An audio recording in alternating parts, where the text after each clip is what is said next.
Hi ಎಲ್ಲರಿಗೂ, ಇವತ್ತು lemon rice ಮಾಡೋಣ ಅಂತ ಅಂದ್ಕೊಂಡಿದ್ದೀನಿ. ಮೊದಲಿಗೆ ಕಡಲೆಬೇಳೆ, ಶೇಂಗಾ ಬೀಜ ಮತ್ತು ಸಾಸಿವೆ, ಉದ್ದಿನಬೇಳೆ ಮತ್ತು ಜೀರಿಗೆನ ಹಾಕ್ಕೊಂಡು ನೀಟಾಗಿ ಫ್ರೈ ಮಾಡ್ಕೋಬೇಕು. ನೀಟಾಗಿ ಫ್ರೈ ಮಾಡ್ಕೊಂಡ್ಮೇಲೆ ಕರಿಬೇವಿನ ಸೊಪ್ಪನ್ನ ಹಾಕಿ ಹಸಿ ಶುಂಠಿ ಬೆಳ್ಳುಳ್ಳಿ ಪೇಸ್ಟ್ನ ಹಾಕಿ ನೀಟಾಗಿ ಫ್ರೈ ಮಾಡ್ಕೊಳ್ಳಿ. ಹಸಿ ವಾಸನೆ ಹೋಗೋ ತನಕ ನೀಟಾಗಿ ಫ್ರೈ ಮಾಡ್ಕೊಂಡು ಅದು ಕಡಲೆಬೇಳೆ ಎಲ್ಲ ಕುಟುಂಬ ಅಂತ ಬೇಕಲ್ಲ. ಅದಾದಮೇಲೆ ಹಸಿರು ಮೆಣ್ಸಿನ್ಕಾಯಿನ ಹಾಕಿ ನೀಟಾಗಿ ಫ್ರೈ ಮಾಡ್ಕೊಳ್ಳಿ. ಅದು ನೀಟಾಗೆಲ್ಲ ಫ್ರೈ ಆಗೋ ತನಕ ಫ್ರೈ ಮಾಡ್ಕೊಂಬಿಟ್ಟು ಅದಾದಮೇಲೆ ಉಪ್ಪನ್ನ ಸೇರಿಸ್ಕೊಳ್ಳಿ. ನಮ್ಮ ಮನೇಲಿ ನಾವು ಕೊಬ್ಬರಿ ಎಣ್ಣೆ ಬಳಸಿದ್ದೀವಿ ತಿಂಡಿಗೆ. ನಮ್ಮ ಮನೇಲೆಲ್ಲ ಕೊಬ್ಬರಿ ಎಣ್ಣೆನೇ ಬಳಸೋದು.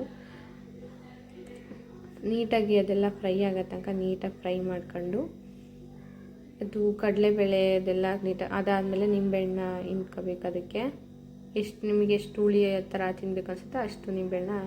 ಅದಾದಮೇಲೆ ಅರಿಶಿನದ ಪುಡಿನ ಹಾಕ್ಕೋಬೇಕು. ಅರಿಶಿನದ ಪುಡಿನ ಹಾಕ್ಕೊಂಡು ನೀಟಾಗಿ ಮಿಕ್ಸ್ ಮಾಡಬೇಕು. ಅದಕ್ಕೆ ನೀಟಾಗಿ ಮಿಕ್ಸ್ ಮಾಡಿದ ನಂತರ ಸ್ವಲ್ಪ ಹಸಿ ವಾಸನೆ ಹೋಗೋ ತನಕ ಮಿಕ್ಸ್ ಮಾಡಬೇಕು. ಮಿಕ್ಸ್ ಆದ ನಂತರ ನಾನು ಅನ್ನ ಹಾಕ್ತೀನಿ. ನೀಟಾಗಿ ಅದನ್ನು ಅನ್ನ ಎಲ್ಲ ಹಾಕ್ಬಿಟ್ಟು ಅನ್ನನೇ ಆರಿಟ್ಕೊಂಡಿದ್ವಿ ಬಿಸಿದನ್ನ. ಅನ್ನ ಹಾಕಿ ಕೊತ್ತಂಬರಿ ಸೊಪ್ಪನ್ನ ಹಾಕಿ ನೀಟಾಗಿ ಕಲಿಸ್ತೀವಿ ಅನ್ನನ. ಅದನ್ನು ನೀಟಾಗಿ ಮಿಕ್ಸ್ ಮಾಡೋದು. ಕಾಯಿ ಹಾಕಿ ನೀಟಾಗಿ ಮಿಕ್ಸ್ ಮಾಡ್ತೀನಿ. ಅದನ್ನು ಇವಾಗ ಕಾಯಿ ಹಾಕಿ ನೀಟಾಗಿ ಮಿಕ್ಸ್ ಮಾಡಿ ಚೆನ್ನಾಗಿರುತ್ತೆ ನಿಂಬೆಹಣ್ಣಿನ ಚಿತ್ರಾನ್ನ.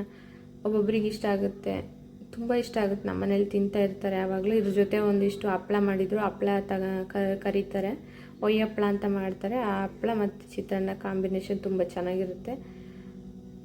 ನೋಡಿ, ಚಿತ್ರಾನ್ನ ರೆಡಿ ಆಯಿತು. ಇವಾಗ ಕಲಿಸ್ತಿದ್ದೀನಿ. ಚಿತ್ರಾನ್ನ ತುಂಬ ಚೆನ್ನಾಗಿರುತ್ತೆ, ಹುಳಿ ಹುಳಿಯಾಗಿ ಶೇಂಗಾ ಬೀಜ ಎಲ್ಲ ಕಟುಮ್ ಅನ್ಕೊಂತ. ನೋಡಿ, ಚಿತ್ರಾನ್ನ ರೆಡಿ ಆಯಿತು.